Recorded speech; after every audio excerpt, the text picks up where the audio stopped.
Good evening. A social media detox may not reduce phone use. You might think taking a break from social media would mean less screen time, but research has found it doesn't reduce phone use among young adults. In fact, it may even increase phone use. Jeez. This is according to a study done to see if there are mental health benefits to social media detoxes. Published in JAMA Network Open, the study looked at the smartphone use of almost 300 young adults aged 18 to 24 living in the US. First, the researchers monitored the participants' normal phone use for 2 weeks. The participants were then asked to take a 1 week break from Facebook, Instagram, Snapchat, TikTok, and X. They also answered surveys on their health. Taking a complete break from social media was easier said than done. Most participants only cut their social media use down to half an hour a day from an average of 1.9 hours per day. Almost 70% kept using Instagram, while nearly half still used Snapchat. Still, the results suggest that cutting out social media has mental health benefits. Participants saw a 25% decrease in depression symptoms, 16% less anxiety, and 14% less insomnia.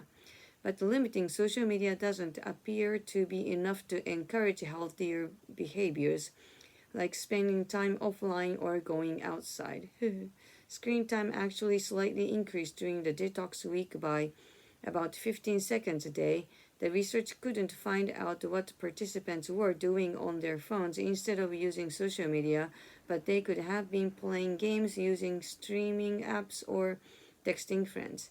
Participants also spent an average of 43 extra minutes per day at home during the detox, and the break from social media didn't reduce feelings of loneliness. So maybe if you're planning a social media break, you should also be sure to make plans to get out and see friends. Question: how many people are involved in the study? What apps did the participants take a 1 week break from? A lot of SNS. What percentage of participants kept using Instagram after the 1 week detox? 25 でしたかね. Discussion: what are your thoughts on the study's findings? Very sad. My kids are always on the phone. They're not gonna. Have you ever done a social media detox? How did it go? I did. I could stop it. What would you find the most challenging about giving up social media entirely? Getting information of the salsa parties and stuff, because they don't post it in a blog or like a newspaper anymore. It's all in the social media. So, in your opinion, what's an acceptable amount of time to spend on social media per day?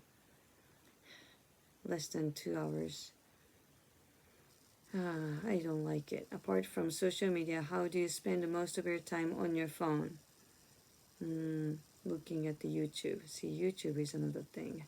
Further discussion: what's the first social media platform you signed up for? Facebook. How old were you? I was already adult. What social media platforms are most popular among What social media platforms are most popular among people your age, where you live? I guess Instagram and Facebook. Yeah. Is there anything you'd like to change about your phone use? If I can, I just want to quit it. But all the information is from the phone now, so it's very hard. Do you ever leave your phone at home when you go out? Never. Because it's a map too. How do you usually feel after scrolling on social media for a long time? Very tired and sad. And I want to go to bed. Good night.